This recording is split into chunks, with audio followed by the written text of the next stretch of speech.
Au commencement, Dieu créa le ciel et la terre. Or la terre n'était que solitude et chaos. Des ténèbres couvraient la face de l'abîme, et le souffle de Dieu planait à la surface des eaux. Dieu dit « Que la lumière soit », et la lumière fut. Dieu considéra que la lumière était bonne, et il établit une distinction entre la lumière et les ténèbres. Dieu appela la lumière jour, et les ténèbres, il les appela nuit. Il fut soir, il fut matin, un jour. Dieu dit qu'un espace s'étende au milieu des eaux et forme une barrière entre les unes et les autres.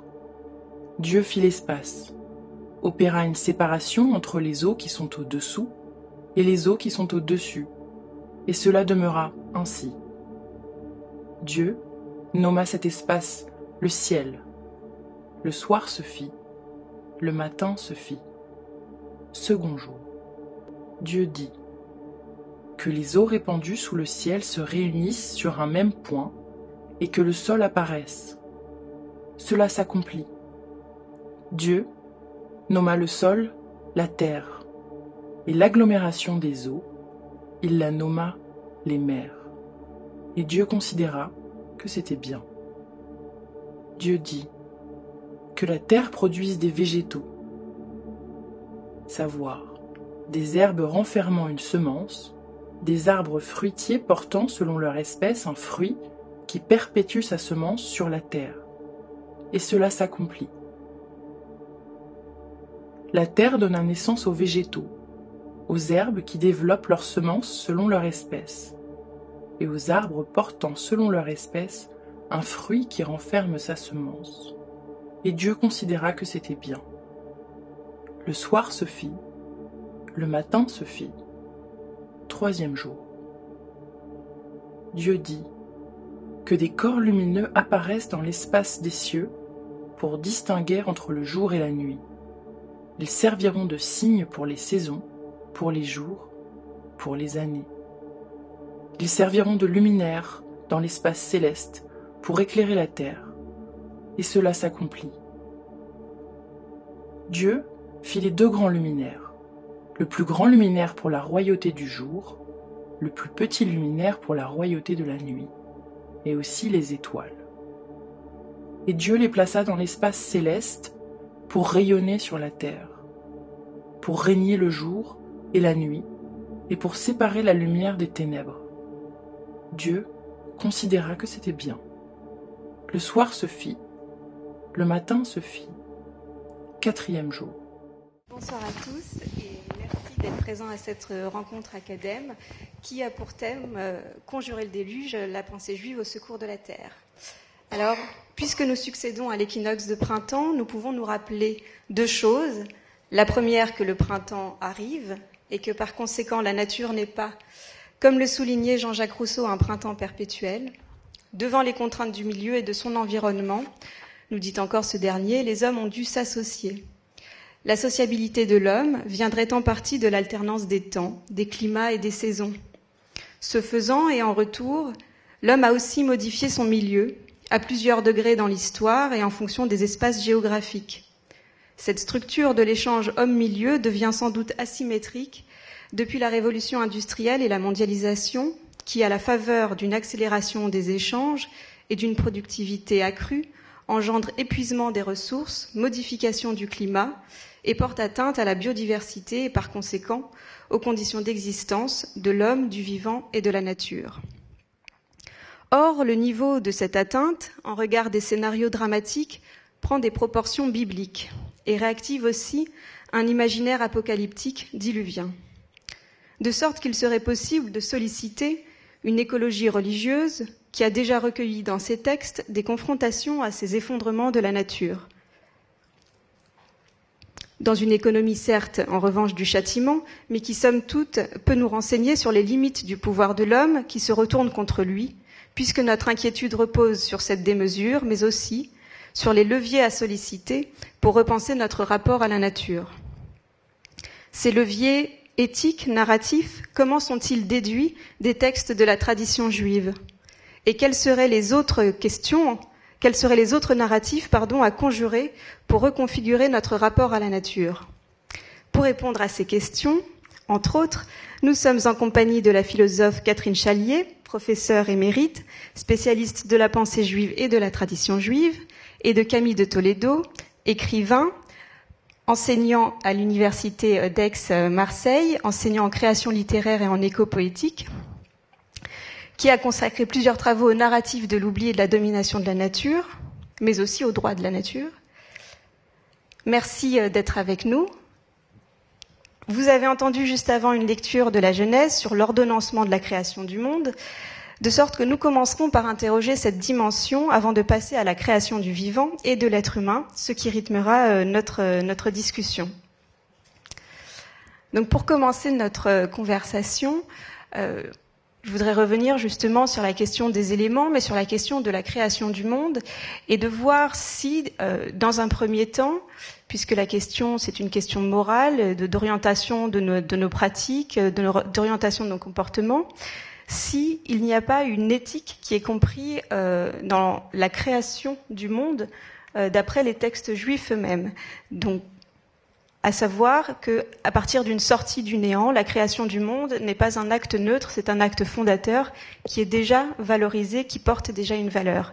Donc je me tourne d'abord vers vous, Catherine Chalier.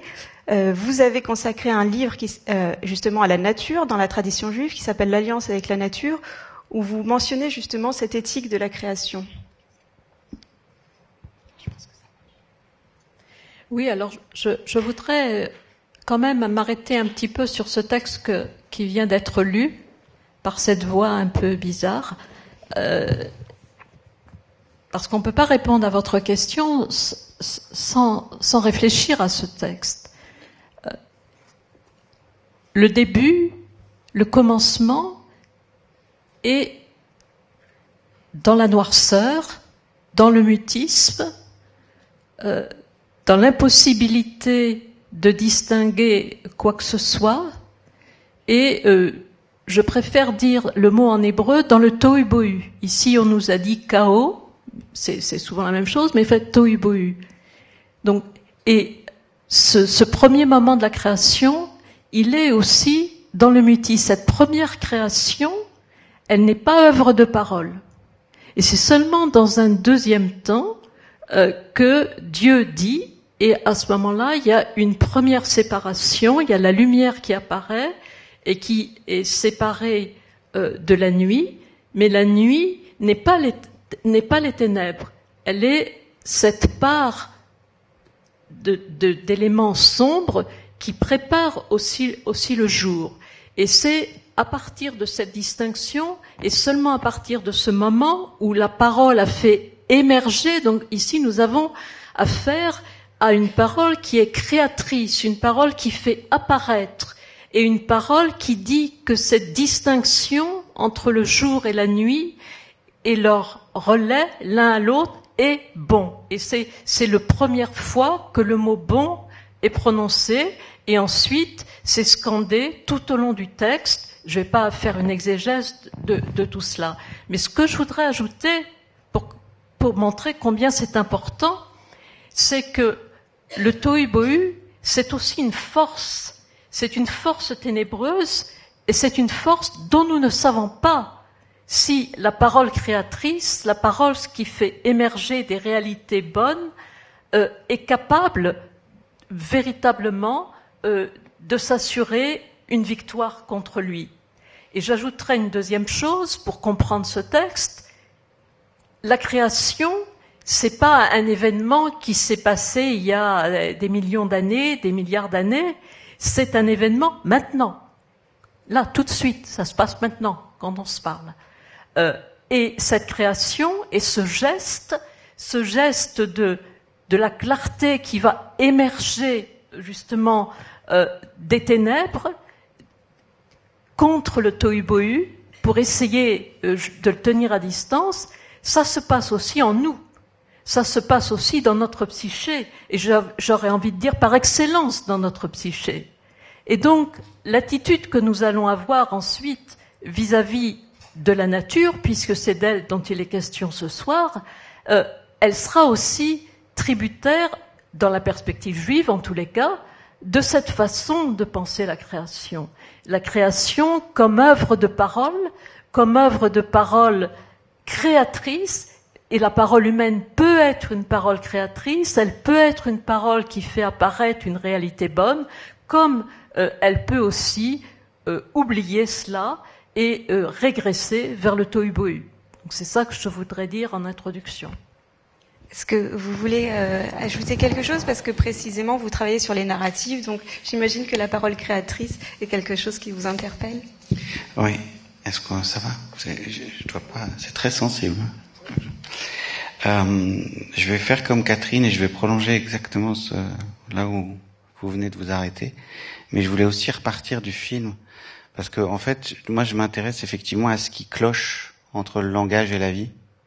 Pourquoi ça colle pas en fait?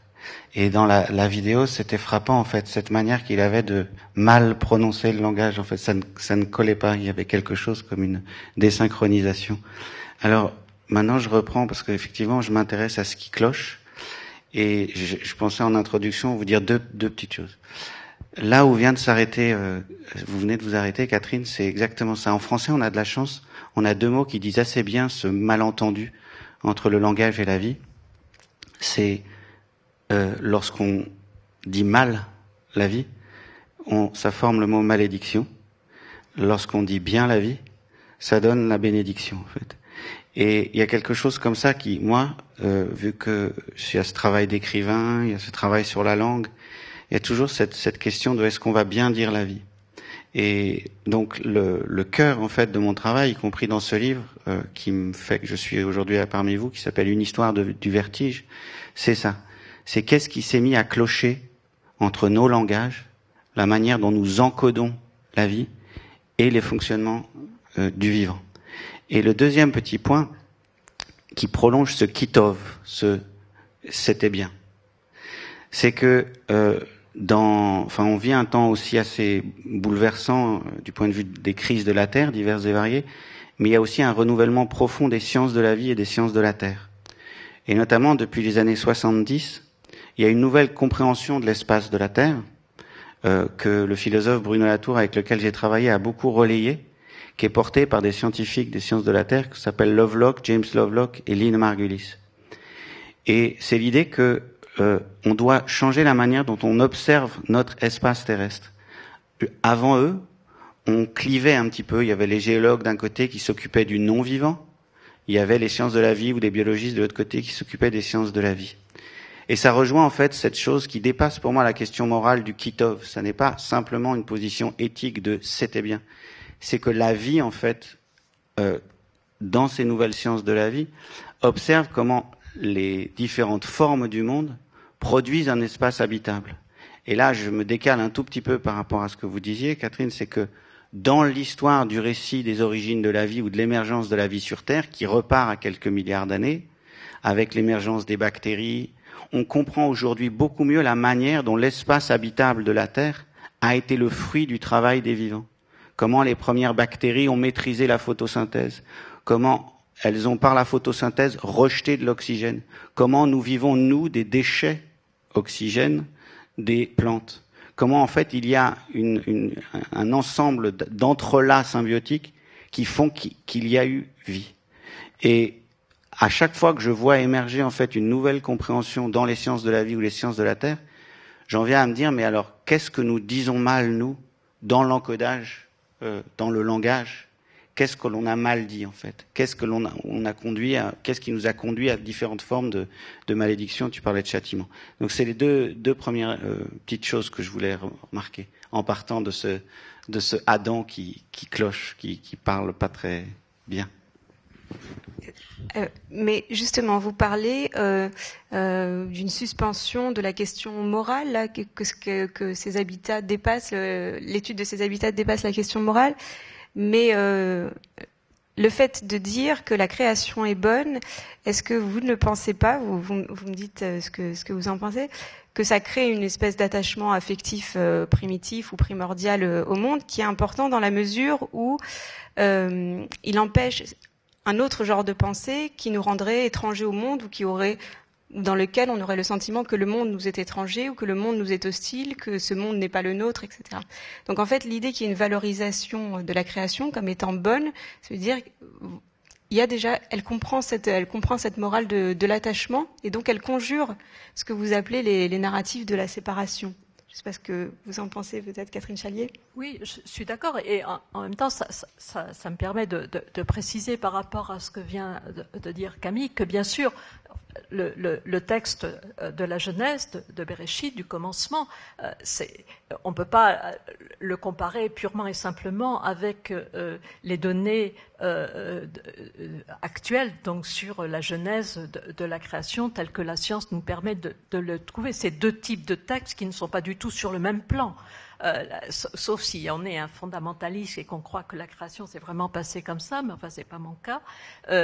Mais ce texte nous donne, j'ai employé un mot hébreu parce que j'aime beaucoup ce mot, nous donne le ta'am de la création, c'est-à-dire le goût, la saveur et la signification. C'est un mot formidable en hébreu qui dit les trois en même temps, et donc ce texte nous donne cela. Donc ça ne contredit en rien les données scientifiques, c'est simplement voilà une proposition pour vivre dans cette création.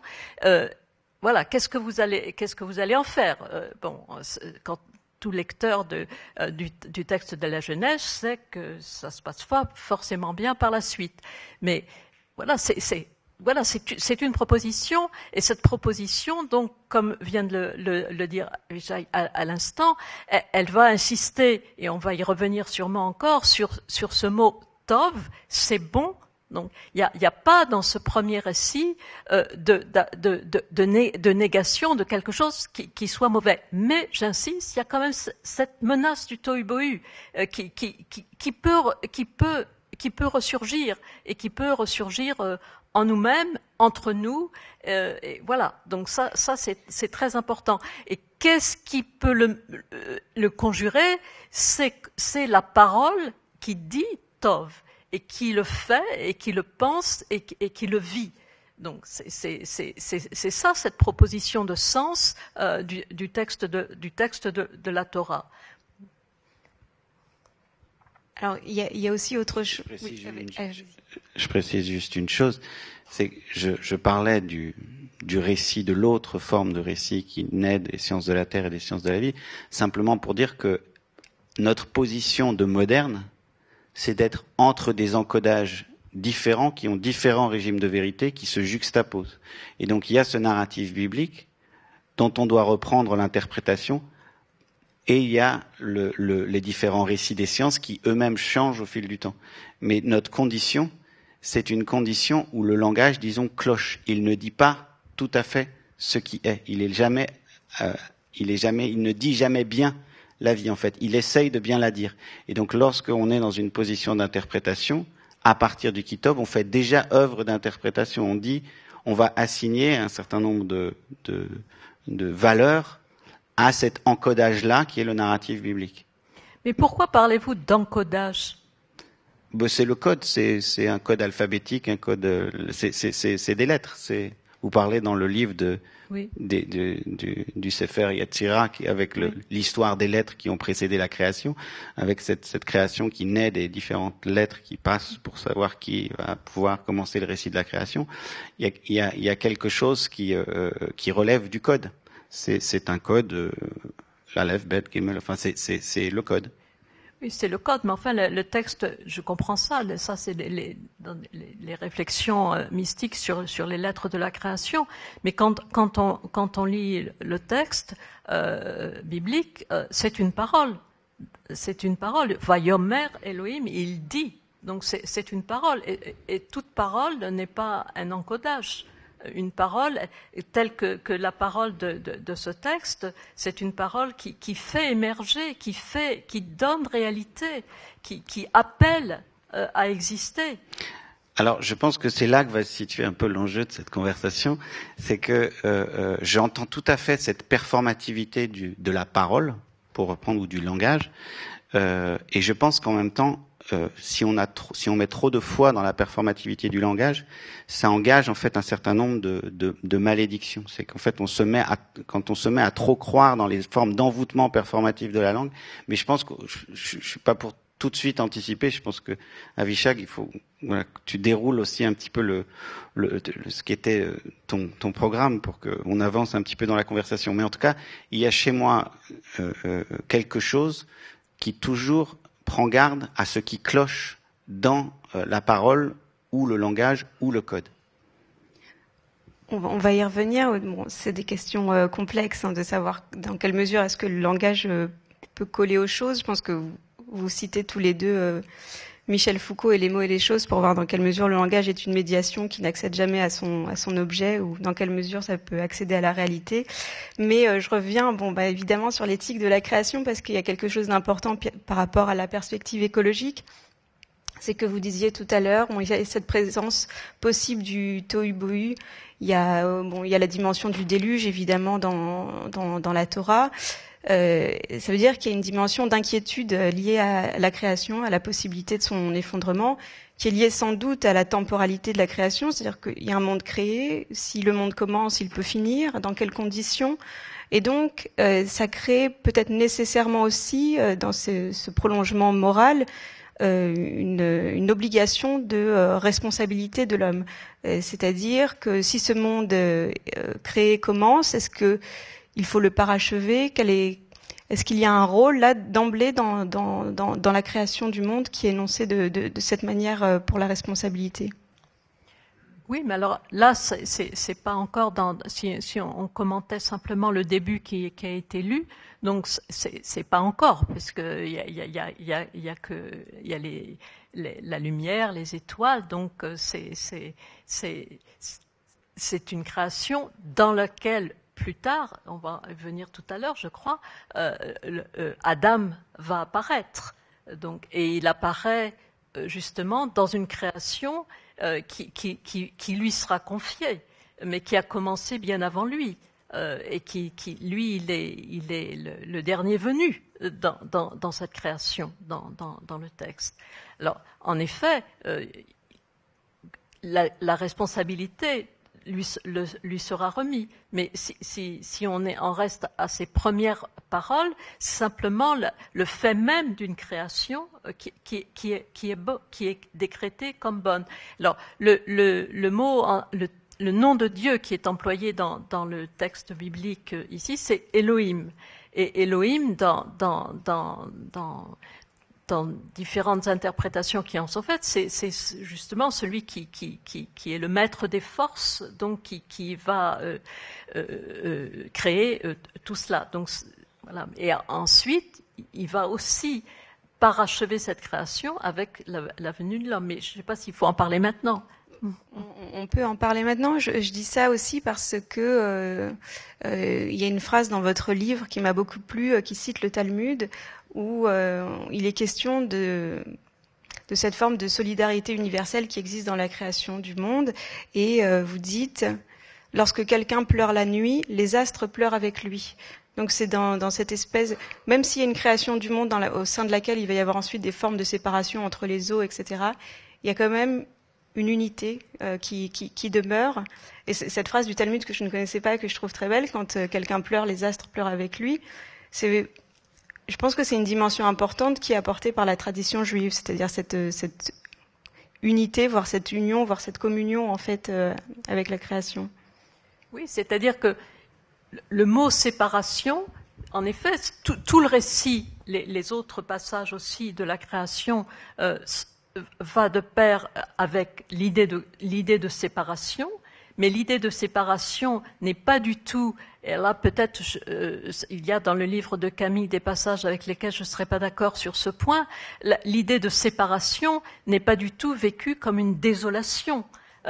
L'idée de séparation est pensée dans ce récit en tous les cas comme l'émergence de réalités qui sont des réalités bonnes et qui n'ont de sens qu'à être unies les unes envers les autres, et pas du tout isolées et suffisantes, autosuffisantes.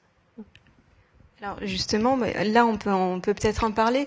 Dans votre livre Une histoire du vertige, vous parlez de ces encodages. Il y a vous repérez plusieurs moments de l'émergence de ces encodages, c'est-à-dire des narratifs qui nous séparent du monde et qui nous donneraient une espèce de perspective sur le monde qui nous permettrait de le dominer, de l'exploiter. Pas tous les narratifs, mais vous parlez notamment il y a un chapitre qui est consacré à la naissance de la perspective, à partir duquel on va découper le monde. Et on découpe le monde, on peut le mesurer, donc d'une certaine manière, est-ce qu'il y a une réification du monde à partir de ce moment-là? Est-ce qu'il y a une distance qui est prise avec le monde à partir de ce moment-là? Il y a une petite histoire que je raconte parfois pour essayer d'expliquer vraiment très charnellement ce que j'entends par habitat narratif. Et pourquoi on est des sapiens narins. Pourquoi on est des formes de vie, les formes de vie humaines, notre espèce, vit selon des histoires. Je vous la raconte, elle est très courte. C'est un enfant, il grandit au pied d'une montagne. Tous les adultes autour de lui expliquent que cette montagne est sacrée. Il va grandir avec des histoires qui fondent le sacré de cette montagne. C'est tout le chemin de habitat, habitude.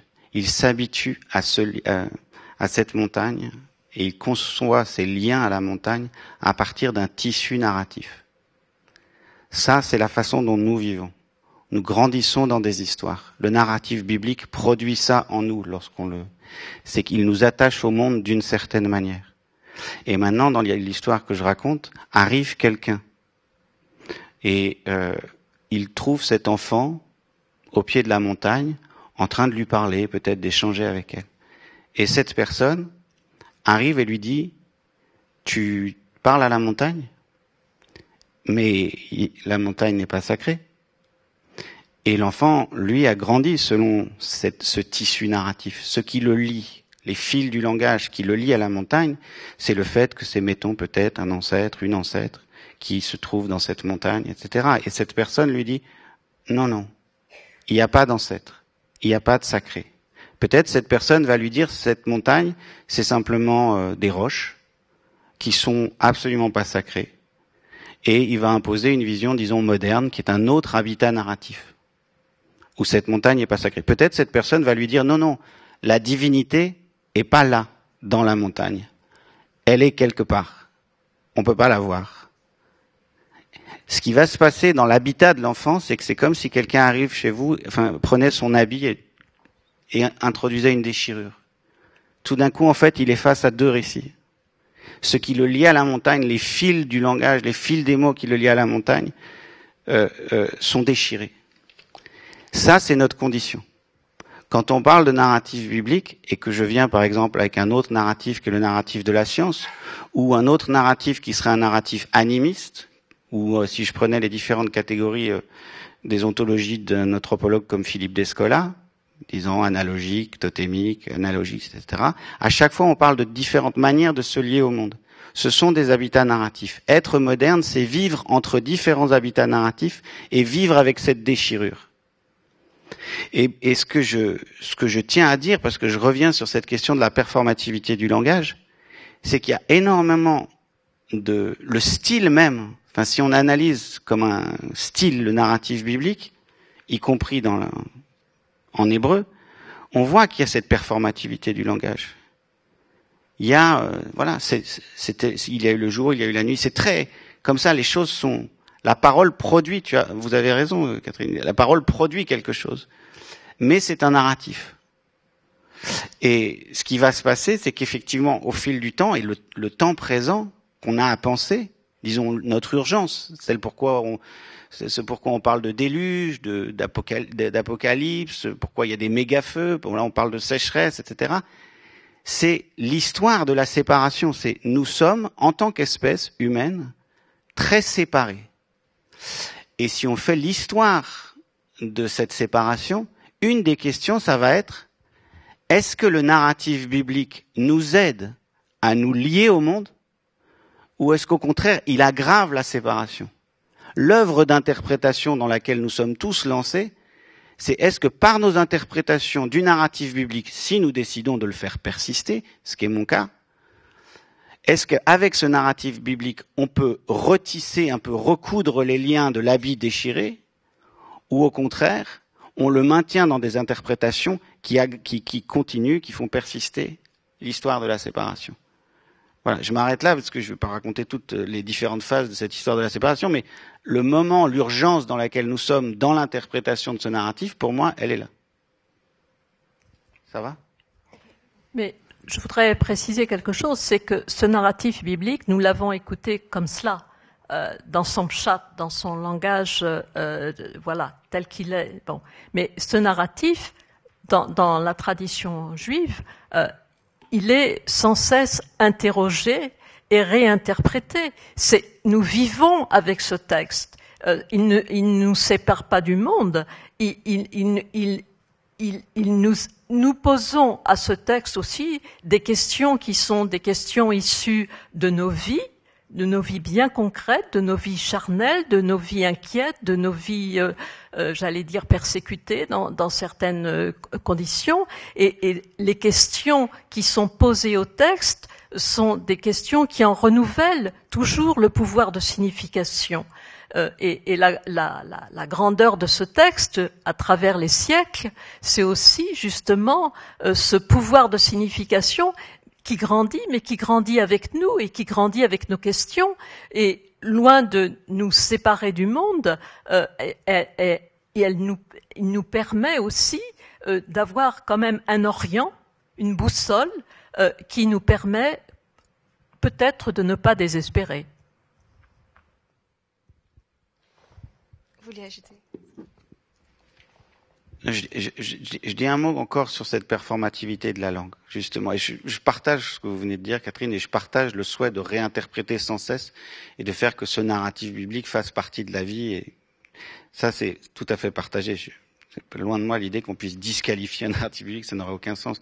Il vit avec nous depuis tant d'années, tant de siècles, tant de millénaires, que c'est pas la question. C'est comment est-ce que j'arrive à lui redonner du sens, notamment d'ailleurs à la lumière des sciences de la vie, des sciences de la terre. Comment est-ce que j'arrive? Alors, sur cette question du bien dire et mal dire, il y a ce fameuse chose ce motif du lachon hara, mal dire, mais lorsque je pensais à Babel, c'était vraiment ça. J'ai même repris certains passages. J'étais venu avec, alors du côté chrétien, il y a Évangile selon Saint Jean. Au commencement était le Verbe, et le Verbe était auprès de Dieu, et le Verbe était Dieu. Tout par lui a été fait. Dans le Sefer Yetzira, c'est les lettres qui fondent le monde, avec le Bereshit qui finit par l'emporter, et c'est avec le B qui finit par l'emporter, et c'est le Bereshit pour commencer le récit de la Genèse. Avec cette idée d'ailleurs déjà de la dualité, le jour, la nuit, les ténèbres, le tohu bohu et la lumière. Et à chaque fois, en fait, il y a dans l'ensemble de ces narratifs, il y a une foi dans la langue, en fait, mais des langues humaines. C'est là où j'en reviens à cette histoire vous appelez ça la parole, après ça devient un texte, mais il y a comme ça une sorte de foi dans la langue. Et il y a Babel qui arrive un peu plus loin, et il y a ce moment où tout d'un coup on dit non, en fait, on va créer l'écart entre le mot et les choses. C'est comme si on était rappelé à l'écart.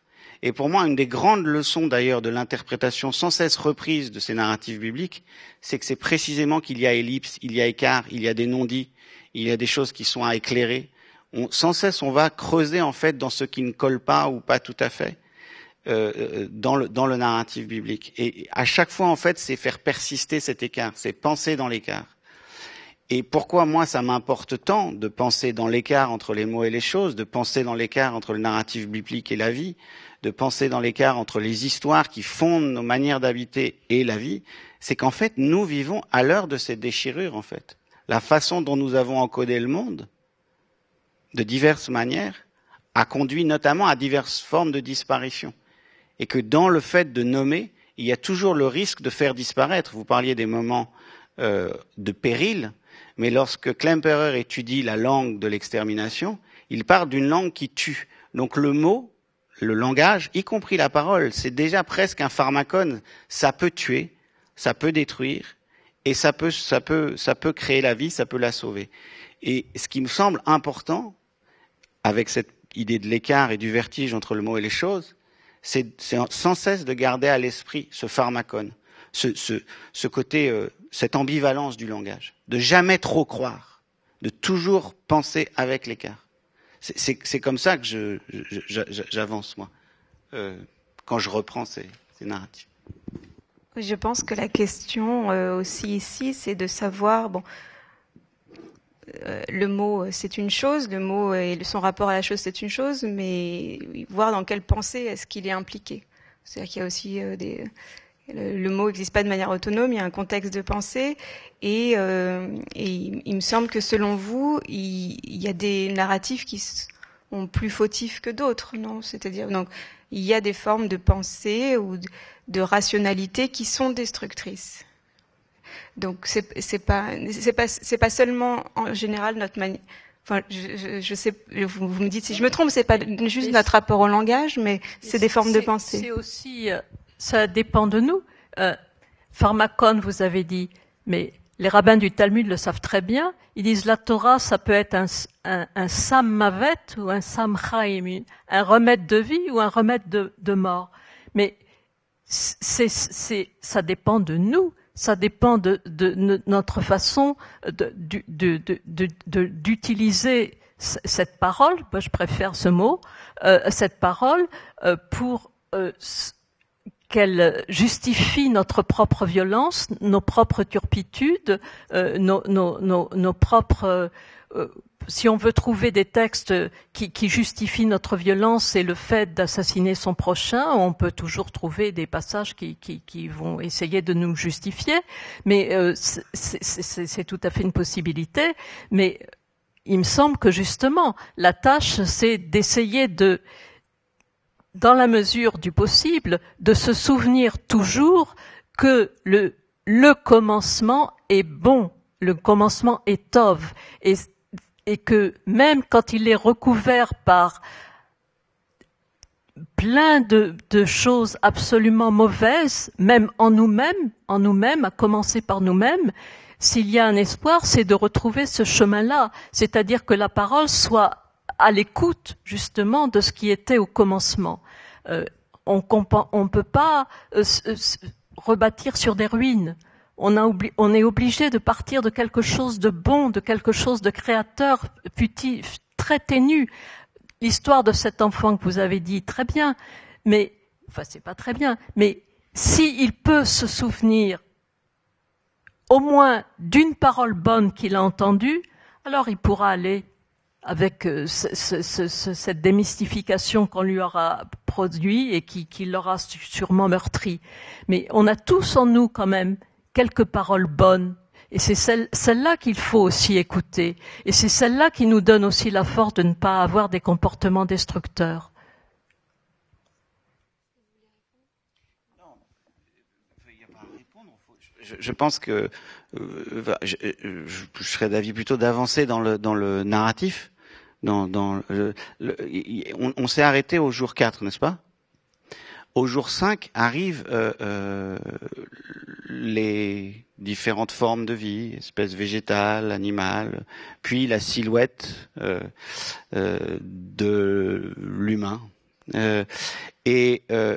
Très souvent, ce 5e jour est lu et a été lu possiblement très souvent comme fondant une sorte de hiérarchie.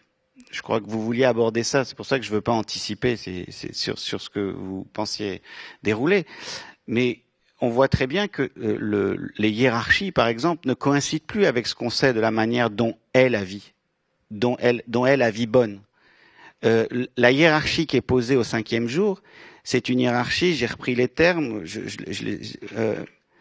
la traduction pose des questions de soumettez ces différentes espèces à la forme humaine.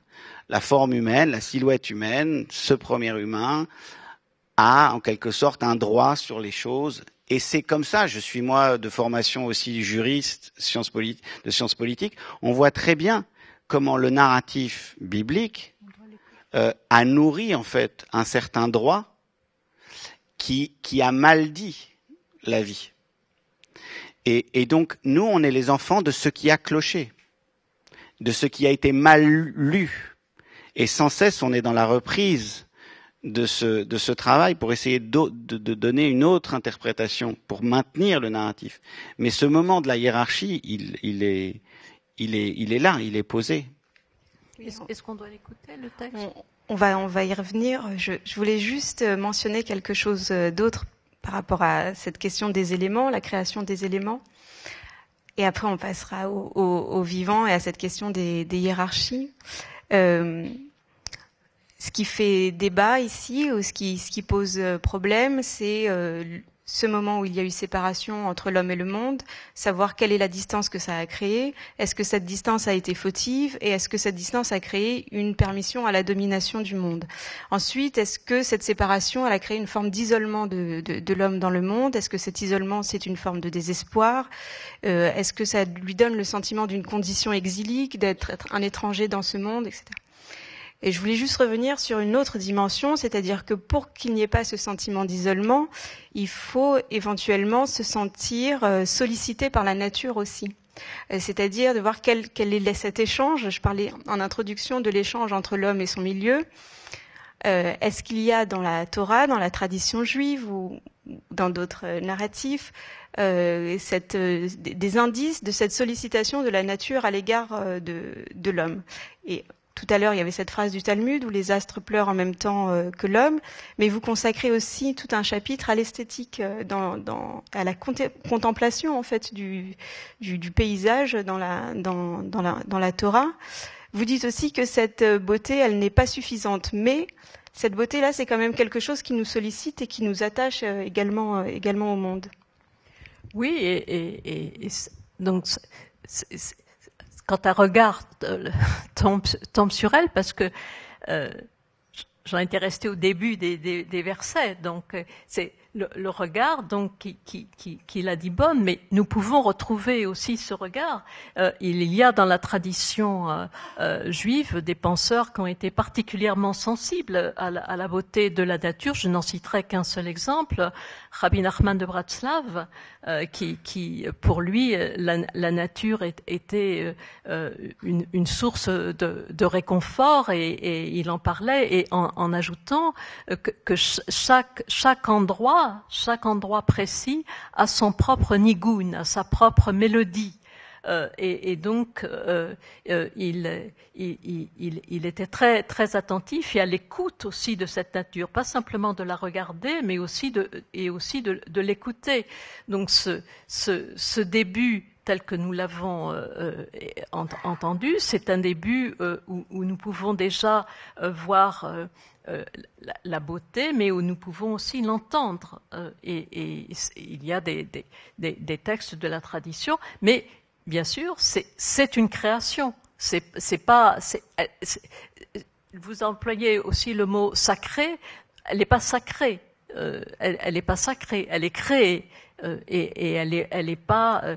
Mais il vit en elle. Ça, du moins, en tous les cas, pour toute l'interprétation que l'on trouve dans la tradition racidique, vit en elle cette parole qu'il a posée dans l'être. Elle n'a pas disparu. Elle est là. C'est elle qui la rend bonne. Oui, c'est ça. Donc, il y a des narratifs qui défigurent aussi le monde d'une certaine manière. Donc, cette dimension esthétique, elle est aussi importante.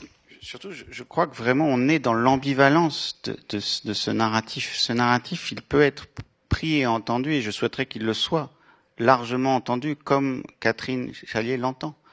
Mais en fait, il a produit différentes formes d'habitat, de narration, d'encodage juridique, politique ou autre.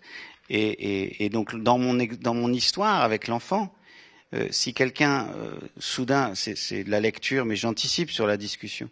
Mais si soudain en fait le sacré n'est plus dans la montagne, si le sacré s'abstrait, si tout d'un coup on crée un plan de transcendance, en fait, il se peut. C'est ce que j'écris quand je dis profane, le monde sera profané. C'est que j'entends bien sûr ce que vous dites, Catherine, comme une manière en fait de retrouver. C'est pas le sacré, c'est peut-être une forme de mystique, ce que j'appelle aussi l'océanique, c'est-à-dire en fait le sentiment de la création. Parfois, on pourrait dire la présence divine dans l'ensemble des formes de vie. On peut y revenir, mais très très souvent, la séparation des plans, transcendance, immanence, et le fait qu'il y a eu comme ça cette montée en abstraction, a conduit notamment à faire que le monde s'est profane, il a été ouvert à la profanation.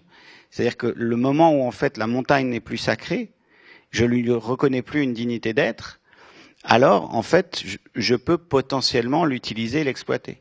C'est en tout cas toute l'histoire qui est derrière Moby Dick et qui est derrière l'histoire du capitalisme. C'est qu'à un moment donné, il y a des pans entiers du monde qui n'ont plus été porteurs de cette parole, de ce tov, et on s'est mis simplement à les exploiter comme étant. C'est vraiment, c'est très physique. C'est la séparation du lieu du sanctuaire, c'est l'endroit où on va prier, et le profane. Ça, ce sont des longues histoires qui ont pris des décennies, mais où on a vu progressivement s'instaurer cette coupure entre un lieu où l'on dit la prière et le reste des choses qui sont ouvertes au travail humain, en fait. À partir de ce moment-là, quelque chose, effectivement, s'actualise d'une possibilité de la transformation, de la métamorphose, et qui fait aussi partie de la tradition. Qui est aussi là dans la tradition, le retrait, mais on anticipe, je suis désolé de... Bon, on y reviendra d'une autre manière. Je pense qu'il y a une différence dans la tradition juive entre sacralisation et sanctification. On y reviendra pour un autre sujet. Et on va passer maintenant à la question du vivant. Dieu dit que les eaux fourmillent d'une multitude animée, vivante, et que des oiseaux volent au-dessus de ta terre à travers l'espace des cieux. Dieu créa les cétacés énormes et tous les êtres animés qui se meuvent dans les eaux, où ils pullulèrent selon leur espèce, puis tout ce qui vole au moyen d'elles, selon son espèce, et Dieu considéra que c'était bien. Dieu les bénit en disant « Croissez et multipliez, remplissez les eaux, habitants des mers, oiseaux, multipliez sur la terre. » Le soir se fit, le matin se fit, 5e jour. Dieu dit que la terre produise des êtres animés selon leur espèce, bétail, reptiles, bêtes sauvages de chaque sorte, et cela s'accomplit.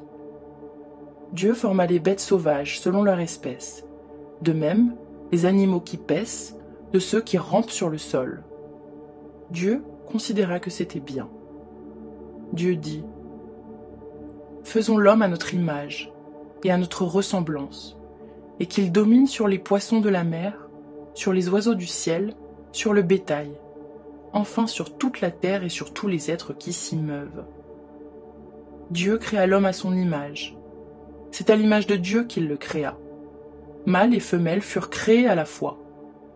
Dieu les bénit en leur disant « Croissez et multipliez, remplissez la terre et soumettez-la. Commandez aux poissons de la mer, aux oiseaux du ciel et à tous les animaux qui se meuvent sur la terre. » Dieu ajouta « Or je vous accorde tout herbage portant graines, sur toute la face de la terre, et tout arbre portant des fruits qui deviendront des arbres par le développement du germe. Ils serviront à votre nourriture, et aux animaux sauvages, à tous les oiseaux du ciel, et à tout ce qui se meut sur la terre et possède un principe de vie. J'assigne toute verdure végétale pour nourriture. » Et il en fut ainsi. Dieu examina tout ce qu'il avait fait, c'était éminemment bien. Le soir se fit, puis le matin, ce fut le 6e jour. Bien, donc, on vient d'écouter la partie consacrée à l'émergence du vivant.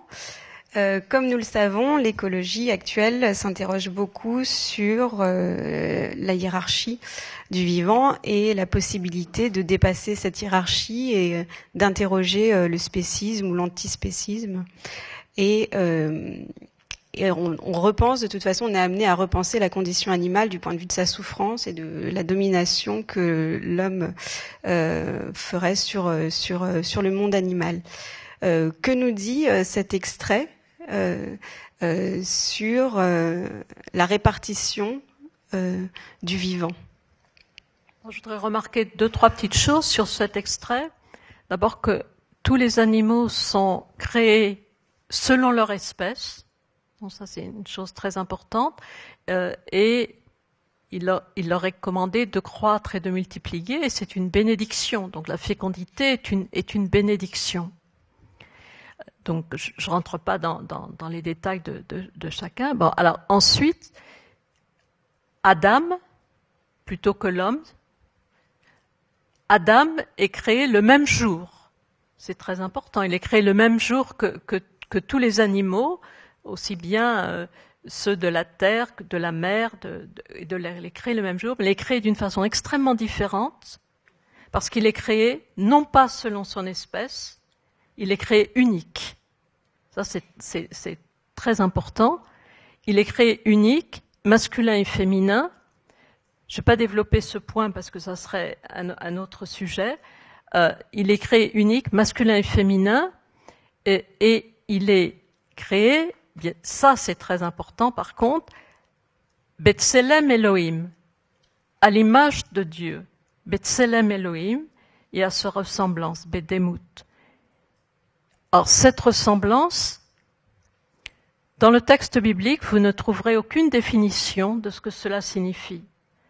Vous trouverez simplement une fois, en Genèse 6, sauf erreur de ma part, la précision suivante, c'est que être Betselem Elohim, c'est incompatible avec le fait de tuer et de verser le sang.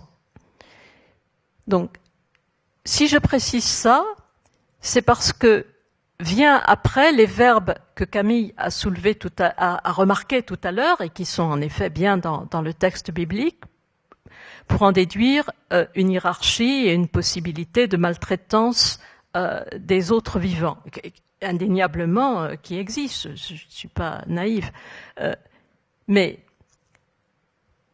je ne pense pas que les verbes qui sont employés donnent loisir à Adam de faire ce qu'il veut de ces animaux. D'abord, nous sommes dans un contexte, on ne se nourrit pas des animaux, tout le monde se nourrit de l'herbe, donc il n'y a pas du tout le fait de tuer les animaux pour les manger, donc dans ce passage. Et ensuite, surtout, s'il s'agissait de maltraiter, ça serait une contradiction absolue avec le fait d'être Betselem Elohim. Qu'est-ce que ça veut dire Betselem? Il y a toutes sortes des montagnes de commentaires philosophiques dont je ne parlerai absolument pas ici. Je remarquerai plutôt un commentaire basé sur la lettre du mot. Betsel, ça veut dire à l'ombre de Dieu. Et cette ombre donc qui nous habite et qui nous suit. Bon. Et être à l'image de Dieu, dans ce sens-là, ne peut pas se comprendre comme une position hiérarchique qui serait une position de domination, mais si on entend par hiérarchie une position de responsabilité pour la création, alors oui, on peut parler de hiérarchie. Et ici, j'aimerais beaucoup citer un livre formidable de Rabbi Chaim de Volodzin, L'homme comme Nefesh HaChaim, comme l'âme de la vie. Et dans ce livre de Nefesh HaChaim, Rabbi Chaim de Volodzin m'explique comment, dans la mesure où l'homme vient en dernier, il récapitule en lui toutes les forces qui ont été à l'œuvre dans la création, ce qui peut être vrai aussi, même dans une perspective tout à fait moderne. Il la récapitule, il a en lui. Et du coup, ce que dit Rabbi Chaim de Volodzin, ça lui donne une responsabilité au sens où ses pensées, ses actes, ses paroles ont des conséquences pour l'univers. Pas simplement dans son petit périmètre à lui, mais pour l'univers. C'est-à-dire, donc, c'est cette responsabilité qu'il faut penser beaucoup plus que l'idée que nous sommes des êtres supérieurs. C'est vrai que le texte biblique ne met pas l'être humain sur le même plan que les animaux, donc avec toutes ces discussions sur est-ce que nous sommes juste un animal un peu plus compliqué que l'autre. Non, le texte biblique dit non, il le place sur un autre plan, mais la différence, c'est la responsabilité. Je suis responsable pour eux. C'est ça ce que dit le texte biblique, et cette responsabilité, comme le montre Rabbi Chaim de Volodim, elle a des conséquences pour l'univers, c'est-à-dire je peux très bien abîmer l'univers, je peux très bien l'abîmer, voire le détruire. Et je vous conseille ce livre tout à fait remarquable de Nefesh HaChaim. Donc c'est en nous que ces conséquences aussi se passent. Et dans ce sens-là, en anticipant un peu sur un passage de la Bible qui vient plus loin, le passage sur le déluge, puisque cette soirée était mise aussi sur l'idée du déluge. Bon, quand on lit le déluge, c'est présenté comme si les hommes se sont mal conduits et donc Dieu vient les punir. Mais ça, c'est un langage pshat, un langage comme ça. Donc, il n'y a pas besoin de Dieu qui vienne punir, c'est-à-dire les propres comportements de l'homme entraînent le déluge. Et c'est pas simplement c'est pas une punition tombée du ciel. On peut parfaitement lire ces passages en faisant l'économie de la punition ou de la récompense. Bien, Camille de Toledo. Alors, par où prendre la chose ? Faisons l'hypothèse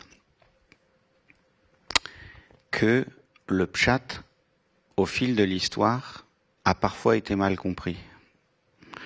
Que cette domination a été prise au pied de la lettre.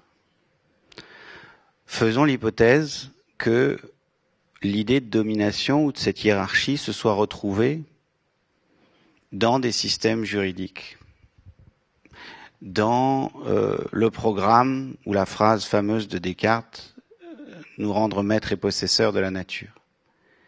Que cette phrase a eu des conséquences techniques sur une emprise humaine sur le monde.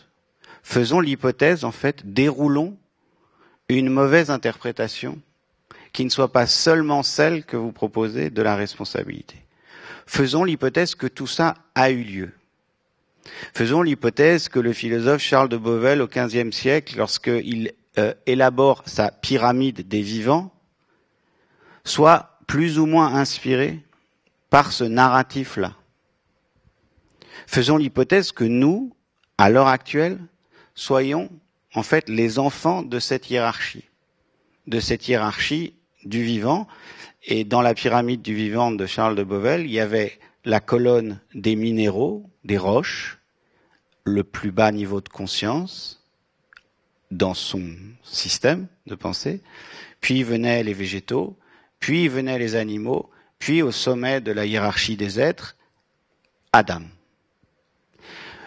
Faisons l'hypothèse qu'il y a eu toutes ces interprétations culturelles possibles de cette hiérarchie et, disons, accueillons cette possibilité que nous ayons vécu selon ce régime interprétatif-là. Lorsque moi je suis, et c'est passionnant, je trouve, les courants de l'éco-judaïsme, et ils sont assez forts aujourd'hui aux États-Unis,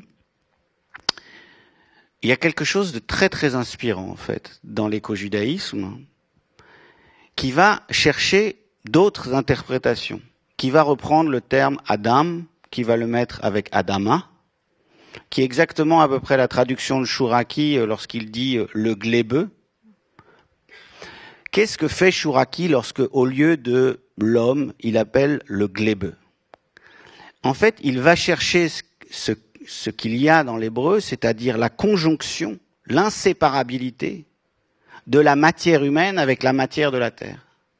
En fait, il va réancrer, il va retisser le lien qui s'est décomposé, commun, de communauté de matière, entre Adam et Adama.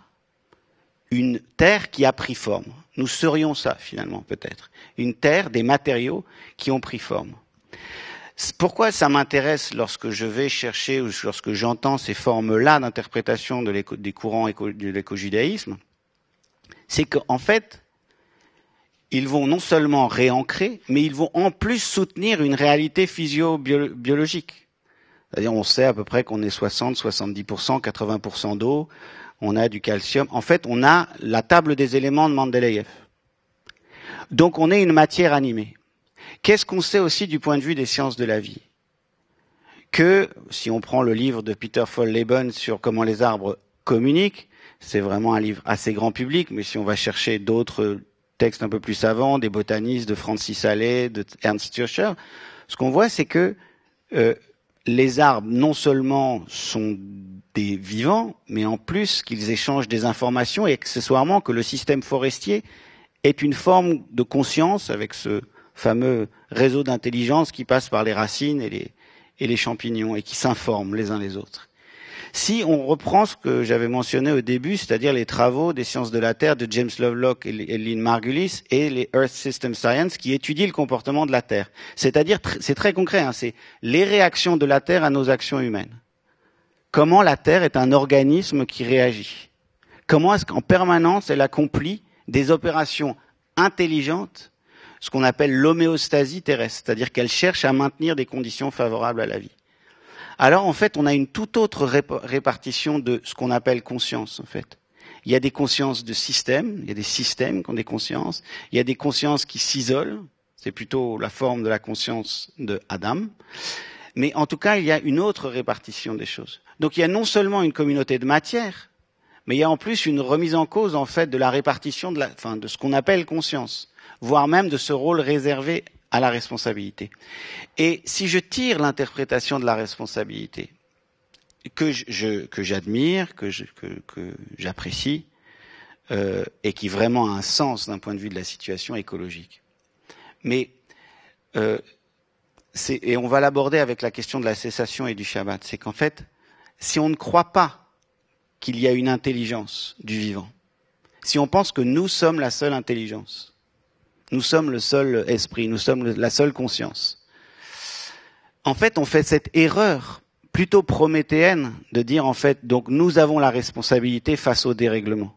Ça donne la responsabilité, parfois des comportements d'humilité, mais parfois ça donne des comportements qui sont pas fautifs, qui cherchent à réparer, mais qui vont toujours croire à la part humaine, c'est-à-dire ce qu'on appelle dans l'écologie politique le technosolutionnisme.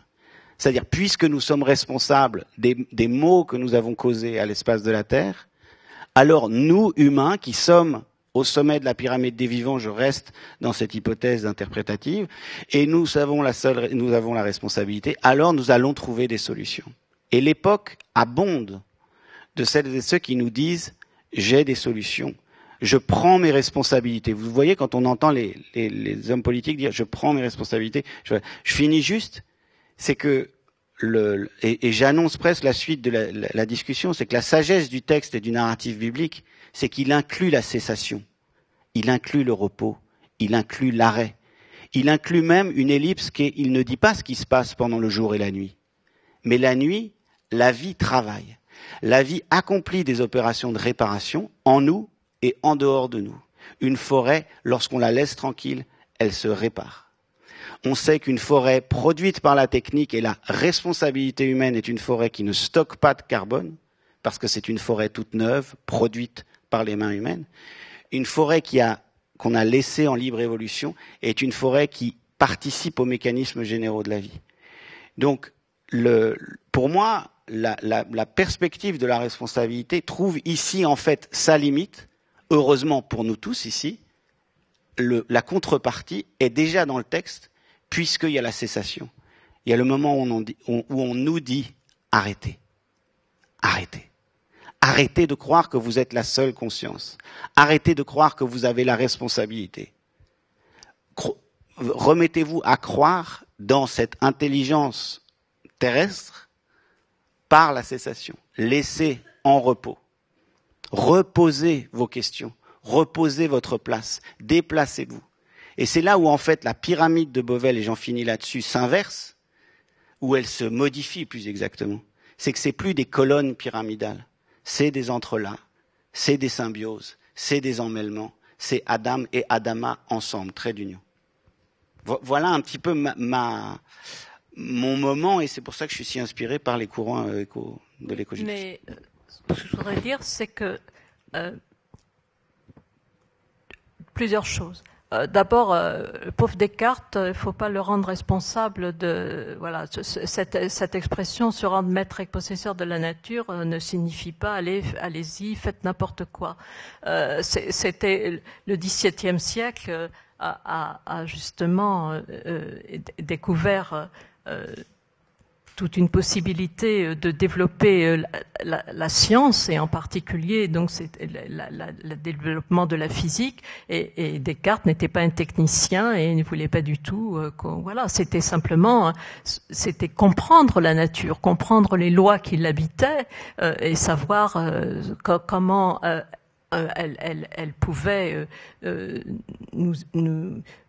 éventuellement que nous pouvions la comprendre mieux. Enfin, on sort cette phrase de son contexte et on rend responsable ce pauvre Descartes de quelque chose dont il n'est absolument pas responsable. Bon, ceci laissons.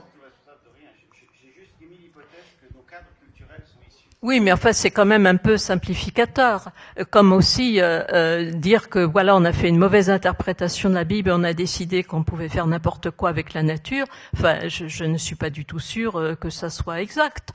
Ensuite, vous avez dit que vous pensiez une conscience par rapport aux animaux. Le texte ne dit pas que les animaux n'ont pas de conscience. Le texte ne dit pas que les animaux ne souffrent pas. Il y a plein de textes dans la Bible. J'ai écrit tout un chapitre sur l'animalité dans ce livre. Il y a plein de textes dans la Bible qui parlent justement de la souffrance animale et de la façon justement de respecter les animaux et de ne pas s'en servir simplement pour ses biens propres. Mais par contre, en effet, ce sont les êtres humains qui sont responsables d'eux davantage que eux n'ont la responsabilité de nous. Ça, c'est sûr. Et ensuite, il n'y a pas cette idée. C'est vrai, il y a une distinction. Oui, il y a une distinction entre les humains et les animaux, et cette distinction n'autorise en rien de les maltraiter, et voilà. Je vois pas pourquoi il faudrait qu'ils soient comme nous pour que nous puissions les respecter. C'est pas forcément une nécessité. La preuve, d'ailleurs, on respecte pas plus ceux qui sont comme nous. Ce que j'essaie juste de dire, c'est d'introduire ces différents âges interprétatifs. C'est comme si vous refusiez d'historiciser les moments interprétatifs de ce narratif biblique, de pas voir aussi les conséquences culturelles que ça a pu avoir. Et nous sommes clairement dans un monde où le maillage de la technique, le contrôle, la maîtrise, est devenu en quelque sorte, a produit des conséquences qui empêchent, notamment, on le sait, les différents écosystèmes de répondre. Enfin, de produire des opérations. Je suis d'accord avec ça, bien sûr. Mais je suis pas sûre. Mais pourquoi je vais dire refuser... les choses de façon très simple. Je suis pas sûre qu'il faut absolument chercher le responsable. Mais à quel moment je cherche je décris, il faudrait d'ailleurs longtemps, je l'évoque dans une histoire du vertige, c'est qu'en fait, la manière dont les différentes sciences essaye de comprendre le processus de séparation de l'espèce humaine d'avec les différentes formes de vie, c'est très très long. C'est très long, mais c'est une longue histoire. Le moment du néolithique a son importance, c'est-à-dire le moment où on arrache au monde plus que l'on a besoin pour vivre. Donc ce moment en fait où on sépare les espaces humains, les cités-États de Mésopotamie, de l'espace autre, le moment où on domestique la nature, le moment où on maîtrise les rivières, le moment en fait où il y a justement cette distinction transcendance et immanence dont on parlait tout à l'heure, le moment où en fait à chaque moment en fait il y a les préhistoriens ont travaillé, peut-être que le moment de séparation c'est la verticalité, c'est la bipédie, mais nous sommes les enfants d'une longue histoire de la séparation. Sinon, on n'aurait pas de problème. Si on était inscrit, si notre espèce était parfaitement inscrite dans le cycle des vies, on serait pas face aux différentes crises de la Terre. Il n'y aurait pas des scientifiques qui travailleraient jour et nuit pour essayer d'expliquer à des industriels et des hommes d'État qu'il faut changer les formes de la production. On n'aurait pas ça. On s'est arraché d'un certain plan. Et ce plan, c'est ce que je décris, c'est ce que décrivent les sciences de la Terre. L'homéostasie, les capacités d'autorégulation, le fait que l'atmosphère, en fait, résultat, est chargée en CO2 d'une certaine façon où il n'arrive plus à moduler la température. Toutes ces conséquences sont le fruit d'une histoire de l'arrachement, de la séparation, qui a produit une infinité de bienfaits, mais qui, aujourd'hui, dans son emprise, nous pose ces questions. C'est pour ça qu'on est là. C'est pour ça qu'on parle du déluge. Sinon, on ne parle pas. Et donc, quand on relit le narratif biblique d'aujourd'hui. Et donc, si on insiste, par exemple, sur la position de responsabilité, c'est une chose. Si on insiste, par exemple, sur la pyramide, c'est une autre chose. Le narratif biblique, je crois qu'on est d'accord là-dessus, permet un certain nombre d'interprétations. Et vous en avez une. Ce que j'essaye, moi, de souligner, c'est qu'en fait, on peut en tirer plusieurs leçons. Et par le passé, on en a tiré parfois des leçons de maîtrise, ou des réflexes de maîtrise, ou des réflexes hiérarchiques. C'est simplement ça que je dis, c'est qu'il y a eu au fil de l'histoire un certain nombre de moments interprétatifs qui ont produit des résultats culturels différents. Et nous sommes les enfants de ces différents âges interprétatifs et d'autres choses, comme la bipédie, le néolithique, c'est après l'invention du sujet au moment de la Renaissance, c'est le moment où on invente les sciences expérimentales. Par exemple, Bruno Latour, pour avoir beaucoup discuté avec lui, lorsqu'il décrit le moment du XVIe, XVIIe siècle comme un moment où on objectise la nature, bien sûr qu'il sauve Descartes, parce que, en fait, lorsqu'il parle des animaux-machines, il parlait tout de même encore, il maintenait une certaine idée de l'âme, enfin bon. Mais lorsqu'il décrit ce moment-là, et lorsque Philippe Descola décrit le moment de séparation en disant c'est le moment où nos sociétés entrent dans un âge naturaliste, c'est-à-dire le moment où la nature devient une extériorité, un objet que l'on regarde à distance, tous ces travaux sont là dans le monde. On peut les contester, on peut dire je suis pas d'accord, mais il n'empêche qu'il y a un effort humain important pour essayer de comprendre les différents âges de cette séparation. Parce que nous sommes aujourd'hui dans cette situation. Et cette séparation a produit des bienfaits, et aujourd'hui, elle est en crise. Non, mais ça, on est tout à fait d'accord. Mais on est ici aussi pour réfléchir à ce que les textes juifs nous donnent à penser par rapport à ça. Et donc, je pense que d'insister dans une lecture sur la responsabilité de l'homme par rapport à cette crise que je ne nie en aucune façon, ça me semble très important. Et justement de montrer que ces verbes qui sont mis en cause comme si c'était voilà ça vient de là, c'est la responsabilité, c'est tout. Non, mais je dis pas vous, mais je l'ai entendu plusieurs fois dans les mouvements écologiques, c'est la Bible le grand responsable, et c'est quand même une lecture qui est tout à fait inadmissible. Je dis pas que c'est vous, mais je l'ai entendu. Oui, mais c'est pas du tout mon propos ici. Mon propos, c'est qu'il y a différents âges de l'interprétation. Oui. Et justement, je reviens sur ces âges de l'interprétation. Alors, il y a peut-être aussi des moments de distorsion, et il y a peut-être des moments de rupture qui sont plus profonds. Quand vous revenez sur le XVIe, XVIIe siècle, sur cette pensée de la technique, on n'est pas encore dans un monde industriel où il y a une forme ensuite autocumulative de la technique qui prend une espèce d'autonomie par rapport à l'homme et qui va créer une forme d'aliénation. Peut-être qu'au XVIe, XVIIe siècle, on a quelqu'un comme Francis Bacon qui pense la technique d'une manière morale, comme moyen de soulager les conditions d'existence. Et puis après, ça va se retourner contre l'homme, ça va se retourner contre le vivant, il va y avoir une forme de destruction, sans doute à cause du monde industriel, et c'est peut-être là qu'il y a une rupture avec des conséquences sur l'épuisement des ressources, où la nature n'a plus les forces de se renouveler par elle-même. Mais ce qui me semble intéressant par rapport à la condition animale, pour revenir au monde vivant et au lien qui nous unirait avec le vivant, c'est qu'il me semble aujourd'hui en écologie politique, on pense aussi beaucoup à éventuellement étendre le pacte social.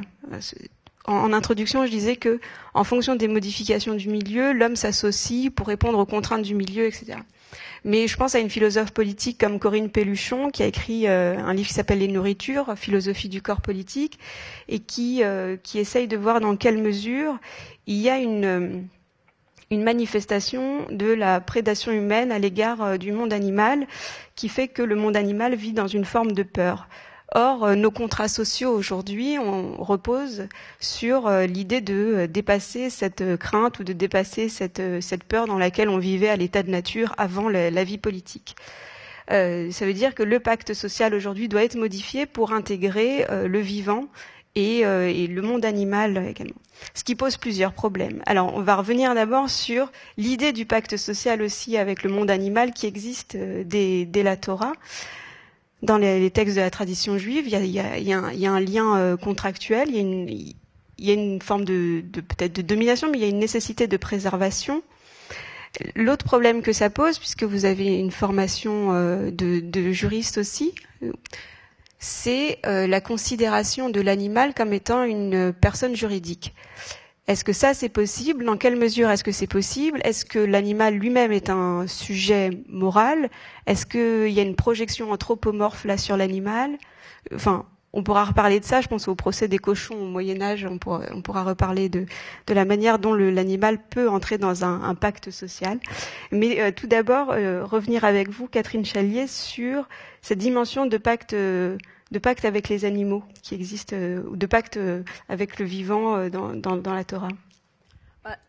Le pacte, d'abord, il y a une alliance avec la nature. Dans le texte, par exemple, Jérémie parle justement de l'alliance avec le cosmos, et donc cette alliance, voilà. Et donc, toutes les créatures vivantes sont partie prenante de cette alliance. Et ensuite, il y a des préceptes extrêmement nombreux sur la façon de traiter l'animal, et ils sont détaillés dans le texte, donc ils sont aussi protégés par cela, mais ça serait d'ailleurs un anachronisme parce que c'est pas du tout le vocabulaire de Torah. Ils sont pas sujets de droit. Ils sont en effet sous la responsabilité humaine, comme je disais, mais ils sont partis de cette même histoire. Et Camille de Toledo sur éventuellement ce renouvellement du pacte social et les animaux comme sujets de droit. Non, mais moi, j'aimerais repartir aussi de ce que vous disiez, Catherine, on est ici pour penser ce que la tradition, la tradition juive nous dit, en fait, du temps présent, du relation que nous avons à cette mal nommée qu'on appelle nature, et c'est vraiment, là, on parlera pas de la question de la cessation, de la question du repos. D'accord.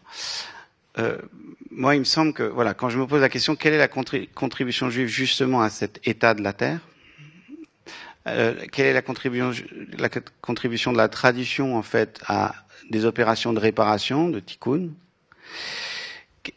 Ça, c'est des grandes questions. Et donc, sans cesse, en fait, je vais aller chercher des choses qui m'aident, moi, depuis la tradition. Les narratifs bibliques m'aident. Ils m'aident à comprendre des plis culturels dont j'ai pu parler. Ils m'aident à comprendre des mauvaises interprétations. Ils m'aident à comprendre ce qui a donné un certain nombre de plis culturels. Ils m'aident à comprendre, par exemple, cet écart maintenu entre la langue et les choses. On parlait de Babel. Ils m'aident à saisir, en fait, cet écart entre la carte et le territoire, en permanence, cette présence en permanence de l'écart dans la tradition. L'éco-judaïsme m'aide considérablement lorsqu'il cherche dans le langage même à essayer de voir des jonctions, terre, matière. J'ai parlé de cette conjonction, de cette solidarité ontologique qui est entre notre véhicule terrestre et nos corps. Le fait que si on boit l'eau d'une rivière, en fait, c'est notre matière, donc on retrouve donc il y a tout un vaste ensemble, en fait, de choses qui me passionnent dans cette histoire. Parmi les formes un peu vertigineuses qui me questionnent, c'est que moi j'ai travaillé sur ce qu'on appelle les droits de la nature, et notamment une chose qui a commencé depuis le début de notre siècle, dans différents systèmes juridiques et légaux à travers le monde, en Nouvelle-Zélande, en Amérique latine, en Amérique du Nord maintenant, où on utilise le mécanisme de la personnalisation légale pour donner le statut de sujet à des entités juridiques, pas seulement des animaux, des écosystèmes, des rivières, des lacs, des forêts. Qu'est-ce que ça signifie très concrètement, même si ce serait un peu long de l'expliquer là, je vais le dire en 2 mots, c'est entre autres choses, ça permet à une rivière d'aller devant les tribunaux pour demander réparation. Donc, ça change pleinement le jeu social. Ce que ça fait, à mes yeux, c'est que ça met à jour le monde dans lequel nous sommes déjà.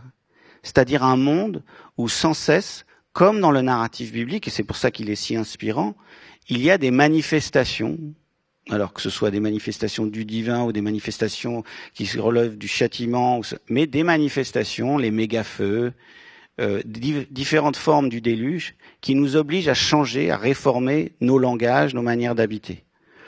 Donc ça, c'est le monde dans lequel nous sommes déjà. C'est pour ça, entre autres choses, pour bien d'autres raisons, c'est pour ces raisons pour pas mal de raisons, que je me suis accordé avec ce virage des droits de la nature. Voilà, que j'appelle parfois le soulèvement légal de la terre. Ça change le jeu social. Maintenant, la question devient, puisque je vous la soumets, enfin moi je ne cesse d'y penser, c'est certains juristes qui travaillent à cette transformation du droit parlent d'animisme juridique. Donc comment est-ce qu'on reste juif dans un monde où les rivières deviennent des sujets de droit? Comment est-ce qu'on reste monothéiste lorsque partout des écosystèmes accèdent à la personnalité légale et que l'on parle d'animisme juridique? Est-ce qu'on est en porte-à-faux? Est-ce qu'on vit cette contradiction en disant de manière effective, sociale, juridique, on a intérêt à donner des droits aux entités de la nature de telle manière qu'on va protéger les générations futures, y compris humaines, et on vit dans cette contradiction, ou est-ce qu'on cherche à la résoudre? Et voilà, je m'arrête là parce que je ne vais pas vous dire comment moi j'essaye de la résoudre, mais en tout cas c'est une question qui me taraude. De toute façon, vous avez parlé de la rivière, c'est pas la rivière qui va aller devant les tribunaux, c'est quand même les êtres humains et qui vont défendre les droits de cette rivière. Et donc c'est bien eux qui restent responsables malgré tout. Voilà, je sais pas si. Non, mais je veux dire, il y a quand même. Je ne sais pas s'il faut donner des droits aux rivières. Je n'en sais rien. Mais ce que je veux dire, c'est quand même les êtres humains qui en décident. Et c'est les êtres humains qui vont défendre les droits de cette rivière devant les tribunaux. Et donc c'est quand même eux qui restent les responsables. La rivière ne va pas aller toute seule se défendre. Donc ils restent quand même responsables. Ils peuvent le décider. Je ne sais pas s'il faut le faire. Je ne suis pas compétente, mais voilà, c'est quand même c'est eux qui vont le décider. Alors, on peut maintenir ce vocabulaire de la responsabilité. La rivière en Nouvelle-Zélande en 2017, qui a accédé au statut de sujet de droit, elle s'appelle la Whanganui, et les populations indigènes qui vivent le long de la rivière, il y a ce mot, il y a cette phrase qu'il prononce régulièrement. Il dit « Je suis la rivière et la rivière est moi ». C'est-à-dire qu'ils ont un rapport de symbiose à l'existence de cette rivière. C'est une ancestralité, c'est dans un système que Descola qualifie de totémique, et donc en fait ça fait partie d'une certaine façon de leur généalogie familiale. La rivière est eux, ils sont la rivière. D'un point de vue matériel, ils ont raison. L'eau, 60%, je le répète, en fait, si la rivière n'est plus, en fait, la vie n'est plus, et la vie humaine n'est plus. Donc, d'un point de vue ontologique, ils le sont. Donc, ils sont beaucoup plus que des responsables. Ils sont ontologiquement liés, en fait. Ils sont une partie du corps plus vaste de la vie. Et ça pose des défis, effectivement, à la tradition. Mais il y a quelque chose qui se résorbe dans leur système et leur cosmovision de la séparation. Là, on retrouve quelque chose qui est plus Adam Adama, qui relève de l'inséparation. Nous sommes liés au monde. Le monde est en nous. Voilà. Et donc, il y a quelque chose qui dépasse, en fait, cette affaire de la responsabilité. Et dans différentes traditions autres, qui sont décrites par Philippe Descola, notamment, il y a en fait une socialisation des éléments de la nature.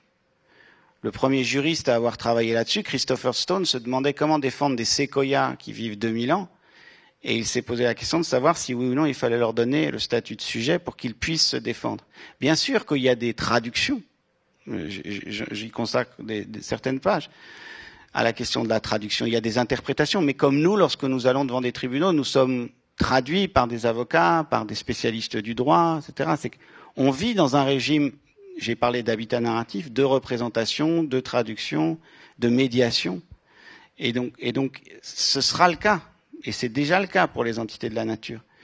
Mais il n'empêche qu'il y a une intensité d'incarnation. On peut essayer de s'approcher d'un être rivière ou d'un être forêt. C'est ce que font notamment d'ailleurs les scientifiques. On peut le faire, ce décentrement. Dire comment vit la forêt, comment vit la rivière. Et lorsqu'on accomplit cet acte de décentrement, on va un peu plus loin que simplement cette responsabilité à distance qui existe dans nos systèmes juridiques. La responsabilité n'est pas forcément à distance, parce que dans le cadre de biblique, comme je l'ai dit tout à l'heure, l'homme est pensé comme justement récapitulant en lui tout l'ensemble de la création. Il porte en lui cet ensemble et donc c'est pas du tout une responsabilité comme ça hors sol. Il lui est lié, fondamentalement lié. Et les rythmes de la terre, c'est des rythmes qui doivent être respectés, voilà. Mais la différence avec, j'ai lu ce livre sur Je suis la rivière, en effet, mais là nous sommes aussi dans des populations qui ont une toute autre cosmologie, une toute autre façon d'envisager la vie. Donc moi, ce qui m'intéresse pour ce soir, c'est justement ce que peut en dire le texte biblique et la tradition juive d'une façon beaucoup plus générale. Et il ne faut pas penser ce concept de responsabilité comme un concept justement qui serait créé par notre intelligence subtile. Non, pas du tout. C'est une résultante aussi d'être le dernier de la création. Et alors, à moi de vous poser une question, c'est est-ce que vous ne trouvez pas que dans le narratif biblique, on serait appelé aujourd'hui, vu les conditions climatiques terrestres, à reconsidérer les manifestations du divin, de l'éternel dans les choses, c'est-à-dire le mont Sinaï, c'est-à-dire la mer de Jon, c'est-à-dire qu'il y a sans cesse dans le narratif biblique, qui a longtemps été disqualifié justement dans l'histoire et les différents âges interprétatifs, on a pu dire ça c'est la pyrotechnie, c'est pour faire image, c'est du récit, c'est pour impressionner, mais en fait, vu les conditions écologiques, est-ce qu'on ne serait pas appelé à reconsidérer en fait la réalité manifestante? Ou là, en passant par... Ça, je ne sais pas, mais l'idée que la création c'est des thèmes qui sont développés chez beaucoup de penseurs juifs. La création est habitée par cette parole. Et cette habitation par la parole, c'est cela qui est ce tov dont nous avons parlé au début et qui est si difficile à retrouver. Donc, dans ce sens-là, oui. Il y a d'ailleurs beaucoup de thèmes, par exemple le thème de la Shekhinah, de la présence divine. Donc, c'est pas du tout un Dieu transcendant qui a quitté le monde et allez, débrouillez-vous. Et le sentiment justement que la Shekhinah est séparée de. C'est par là que je passe, moi, lorsque j'essaie d'expliquer comment est-ce qu'on peut être à la fois pour les droits de la nature et en même temps, c'est par là que je passe. Justement, on va c'est aborder... par des manifestations, en fait, d'une puissance, d'une intelligence tout autre. On va aborder ce dépassement de la séparation éventuellement avec le dernier moment de notre conversation qui va porter sur le Shabbat et donc le retrait. Ainsi furent terminés les cieux et la terre avec tout ce qu'ils renferment. Dieu mit fin le 7e jour à l'œuvre faite par lui, et il se reposa le 7e jour de toute l'œuvre qu'il avait faite. Dieu bénit le 7e jour et le proclama saint, parce qu'en ce jour, il se reposa de l'œuvre entière qu'il avait produite et organisée. Telles sont les origines du ciel et de la terre lorsqu'ils furent créés, à l'époque où l'Éternel Dieu fit une terre et un ciel. Or, aucun produit des champs ne paraissait encore sur la terre, et aucune herbe des champs ne poussait encore, car l'Éternel Dieu n'avait pas fait pleuvoir sur la terre, et d'homme, il n'y en avait point pour cultiver la terre. Mais une exhalaison s'élevait de la terre et humectait toute la surface du sol. L'Éternel Dieu façonna l'homme. Poussière détachée du sol, fit pénétrer dans ses narines un souffle de vie, et l'homme devint un être vivant. L'Éternel Dieu planta un jardin en Éden, vers l'Orient, et y plaça l'homme qu'il avait façonné. L'Éternel Dieu fit surgir du sol toute espèce d'arbre, beau à voir et propre à la nourriture, et l'arbre de vie au milieu du jardin, avec l'arbre de la science du bien et du mal. Un fleuve sortait d'Éden pour arroser le jardin. De là, il se divisait et formait 4 bras. Le nom du premier, Pishon, c'est celui qui coule tout autour du pays de Ravila où se trouve l'or. L'or de ce pays-là est bon.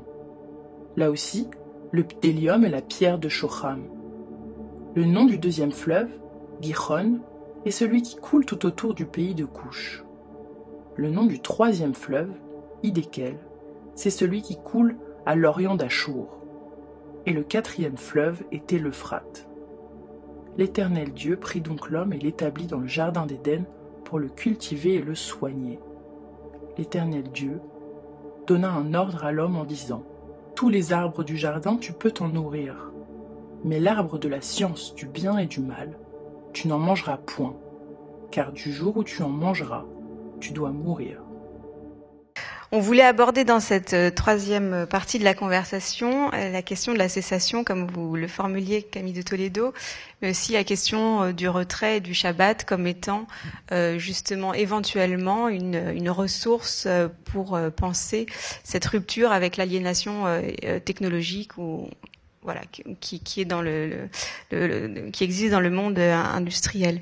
Vous consacrez une partie au Shabbat dans votre livre et vous dites notamment qu'il y a dans le Shabbat une dimension de réconciliation, de récupération, quelque chose de l'ordre de la récupération, mais aussi une sanctification du temps. Et pourquoi est-ce que il y a une sortie du temps dans le Shabbat et quelles en sont les conséquences ? D'abord, je dirais le Shabbat, ça ne dépend pas des hommes. Il est lié donc au mouvement du cosmos, donc et au niveau de et c'est le moment de la cessation. Hein. Shabbat, c'est sur une racine qui signifie justement s'arrêter. Shvita, la grève, donc voilà, c'est ça. On fait plus rien. Et c'est une obligation de faire grève. Et donc, c'est le moment où il faut arrêter justement le geste de prendre, le geste de faire, le geste de dominer, le geste de tout geste qui travaille. Et on doit considérer que le travail est terminé. Et donc, c'est par excellence aussi le temps. Et je précise aussi que le Shabbat s'applique aux bêtes, aux animaux. Et c'est le temps donc où on peut considérer à son tour que cela était bon, comme dans le texte biblique. Et ce jour de la cessation, c'est quand même très important de voir qu'il apparaît d'emblée. Et que c'est ce moment-là qui clôt vraiment la création, parce que là, c'est pas vraiment le bon texte que cette intelligence subtile nous a lu. Donc voilà, elle a des limites aussi. C'est une bonne chose. Oui, voilà. Oui, mais vous dites dans votre livre que le Shabbat est un ailleurs et qu'il est antérieur même à la nature.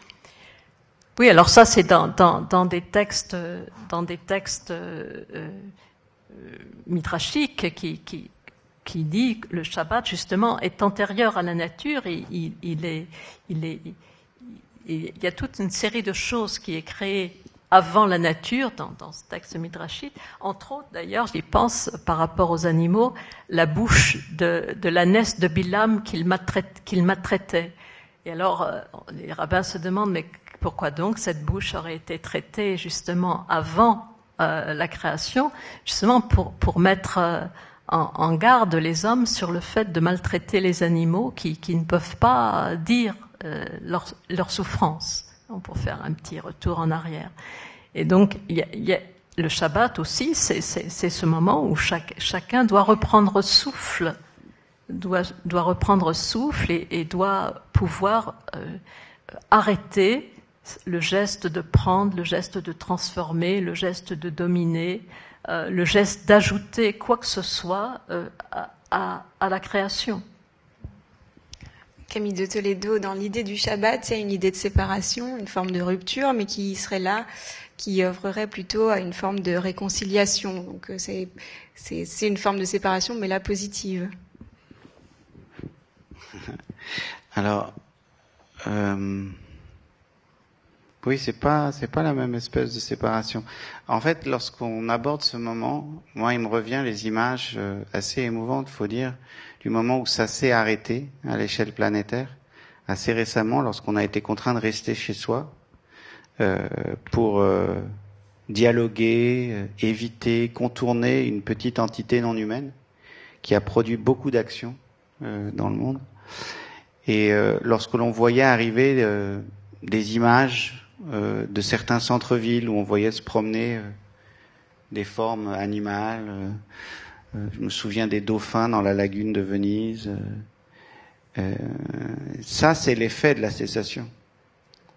Et ça nous permet de toucher très concrètement de rendre très palpable ce qui s'accomplit quand ça s'arrête, comme mécanisme de réparation, de tikkun, d'homéostasie. Vous savez, l'homéostasie, c'est en nous, c'est en dehors de nous. C'est ce qui permet de maintenir des conditions favorables à la vie. Donc le repos, ça a une fonction très très profonde.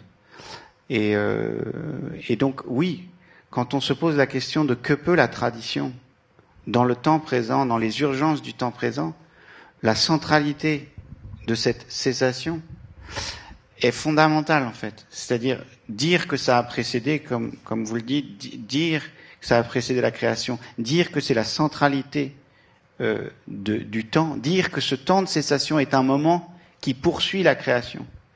C'est accompagner en fait ce qui véritablement se passe lorsqu'on considère le vivant, comment il continue en fait à produire des actions alors même que on pense s'être arrêté, alors même qu'on a suspendu un geste, qu'on a arrêté une action.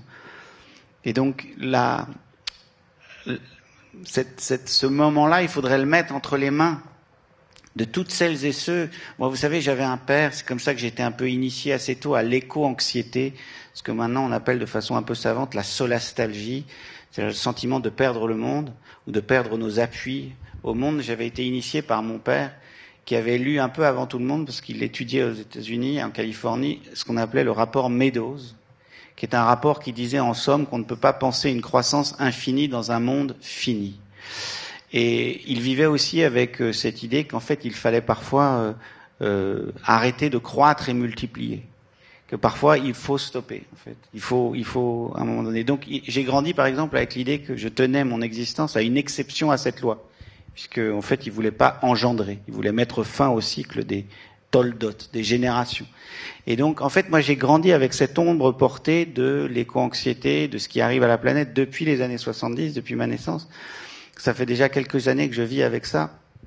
Et de fait, lorsque j'ai fait un chemin, moi, suivant un peu d'ailleurs le chemin qu'avait fait mon père vers le judaïsme, ou de retour, ça dépend comment on l'interprète, il y a eu ça en fait, cette claire conscience que cette centralité-là, elle doit inspirer en fait presque l'ensemble de nos politiques publiques en fait. Il faut à un moment donné apprendre à arrêter, laisser reposer, et permettre en fait à cette vaste intelligence du vivant de produire des actes de réparation. C'est fondamental en fait. Et c'est un peu mon effroi, c'est que vu, disons, les conditions d'habitabilité, vu la manière dont on encode le droit, dont on a encodé l'économie politique, plus ou moins issue de différentes matrices culturelles, où le narratif biblique a joué son rôle, incontestablement, eh bien, en fait, on voit que c'est très difficile de stopper. C'est très difficile d'arrêter. C'est très difficile de dire à un enfant, déconnecte-toi. C'est très difficile de lui expliquer pourquoi il faut éteindre les lumières. C'est très compliqué. C'est une lutte. Parce qu'en fait, l'ensemble de l'organisation sociale est là pour, en quelque sorte, encourager la performance, la croissance infinie, l'activité, etc. Et donc, là, il y a quelque chose pour moi qui est un enseignement très, très profond, quoi. Et voilà, de le rendre actif et plus actif dans le monde, ça, ce serait bien. Mais justement, vous parliez du confinement, qui nous a mis dans une espèce d'état d'urgence, en réalité, avec la crainte d'une pandémie qui a obligé justement à ce repos. Et il me semble que dans la question du Shabbat et des ressources narratives qu'il pourrait y avoir éventuellement dans cette idée de la cessation, il y a la question suivante, c'est-à-dire quel est le levier qui peut nous obliger à arrêter. Parce que, bon, si vous pratiquez le judaïsme, c'est inhérent à votre pratique, en fonction du niveau de pratique, de faire le Shabbat. Cette obligation, elle est comprise dans votre pratique juive. Maintenant, qu'est-ce qui peut nous arrêter, nous mettre au repos ponctuellement? Là, c'était un phénomène extérieur et qui a fait craindre cette pandémie et les conséquences de la pandémie. Donc, le problème auquel est confrontée l'écologie aujourd'hui, c'est de savoir est-ce qu'on doit mobiliser des scénarios dramatiques pour obliger à ce repos ou à cette cessation, ou est-ce que ces narratifs dramatiques, justement, sont contre-productifs. Donc je fais référence à ça parce qu'un des derniers livres de Bruno Latour, avec Nicolas Schulz, s'appelle Mémo, et réfléchissait justement à la difficulté ou au problème idéologique en fait de l'écologie avec ces narratifs dramatiques. Donc, si ce n'est pas la crainte qui nous oblige au repos, qu'est-ce que ça pourrait être? Ça pourrait être un bon Shabbat, un Shabbat heureux, parce que ça arrive quand même. Donc, ça s'appelle la joie. Donc, et justement, c'est quand même le peuple juif depuis plein d'années a cultivé justement la kedusha de Shabbat. Et c'est pas par peur, que le Shabbat est respecté, mais on sent qu'il arrive. On sent qu'il arrive. C'est lui qui arrive, c'est pas nous. On se prépare, mais c'est lui qui arrive. C'est une fiancée. Oui, c'est vrai. Alors, donc là, il y a une ressource narrative qui est différente.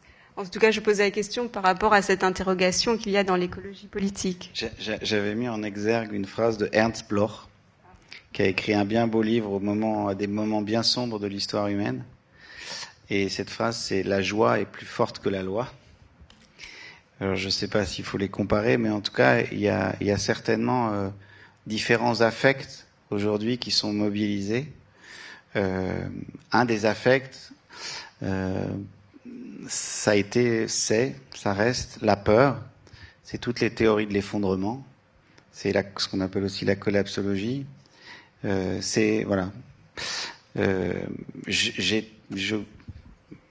Je suis moi un grand méditant, donc pour des raisons physiques, je dois beaucoup pratiquer la méditation. C'est d'ailleurs une autre forme de la cessation. La méditation asiatique est une forme de l'arrêt. En fait, on écoute, on laisse passer les films mentaux en soi, on arrête de produire justement.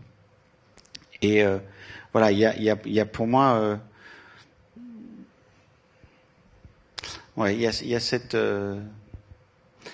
il y a cet autre affect à trouver en fait. Je pense que la peur, quand on l'observe en méditant, on voit que ça produit plutôt de la paralysie, comme l'angoisse, comme l'inquiétude d'ailleurs, qui sont des formes où tout d'un coup la psyché s'emballe.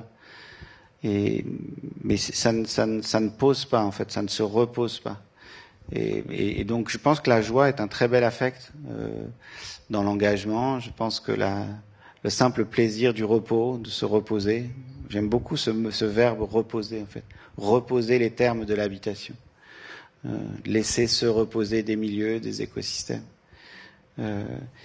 Et moi, je suis frappé de ça, en fait. Je vois là, après ce temps du Covid, l'obsession a été de relancer, en fait, l'activité. Et bien sûr, il le faut, d'une certaine façon, puisqu'il faut bien vivre, produire, ramener à manger.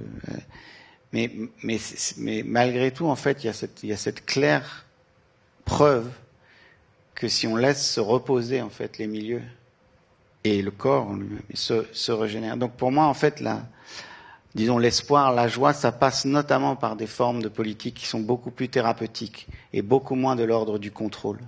Ce que l'on doit mobiliser, notamment dans la tradition, c'est toutes les messages de soins, d'attention, de sortir en fait de ces envoûtements de la parole, en fait, où on croit que. Et d'une certaine façon, pour finir sur un tout petit point de désaccord, c'est d'identifier qu'il y a maintenant un moment irresponsable de la responsabilité. En écologie, ça s'appelle la bio-ingénierie. Lorsque vous avez des différentes formes de puissance étatique qui disent « nous n'avons plus d'eau, on va faire tomber la pluie », et qu'ils vont ensemencer le ciel de différents produits, lorsque la terre est épuisée et qu'on dit « on va la rendre fertile », en ajoutant encore en fait de la technique, en fait, il y a un moment de la responsabilité et l'identifier ça en fait, c'est le moment malade de la maîtrise. Et je suis d'accord, c'est une responsabilité malade, c'est une responsabilité mal comprise. Mais cette responsabilité, c'est une responsabilité qui s'affole face à l'urgence. Et plus vous allez entendre en fait des messages en ce moment de il y a urgence ceci, il y a urgence cela, plus vous allez entendre ces paroles de la responsabilité folle, qui sont des formes d'envoûtement qui vous diront là j'ai une solution, et là j'ai une solution, et là j'ai une solution. Et c'est dans ces moments-là qu'il faudra se souvenir, je crois, de la joie de Shabbat. Et dans la joie de Shabbat, il y a aussi la joie d'étudier, et d'étudier justement les textes. Et je suis d'accord qu'il y a une responsabilité folle ici, mais c'est quand même pas cela qui est transmis dans cette responsabilité. Cette responsabilité, elle est quand même orientée vers la paix, vers la justice et vers la joie. Elle n'est pas orientée vers le surcroît de profit possible. C'est quand même. Et donc, et quand je parlais de la joie de l'étude, c'est quelque chose que chacun d'entre nous peut expérimenter. Et qui est peut-être indicible pour qui ne le fait pas. Et là, il ne s'agit pas de transformer quoi que ce soit, il s'agit de nous transformer nous-mêmes. Et ça commence par là, c'est le principal. Est-ce que vous voulez ajouter quelque chose ? Non, je pense qu'on peut terminer là-dessus parce qu'on pourrait faire une autre rencontre sur les nouvelles morphologies de la responsabilité, si j'ai bien compris, et de voir comment est-ce qu'on peut la repenser. Je crois que la salle arrive. Et puis, il y a une séance de dédicace des livres, si vous voulez, à présent. Merci beaucoup. Merci Camille Toledo, merci Catherine Chalier.